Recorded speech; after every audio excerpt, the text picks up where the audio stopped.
Alright, what is narrow transformation and what is wide transformation? So, what is the difference?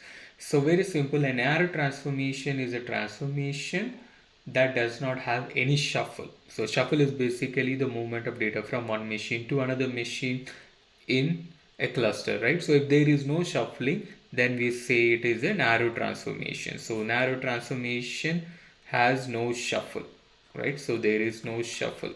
So what are the examples? So we have transformations like, for example, filter, flat map. So here we don't need to move the data between multiple machines, right? You can just apply the filter.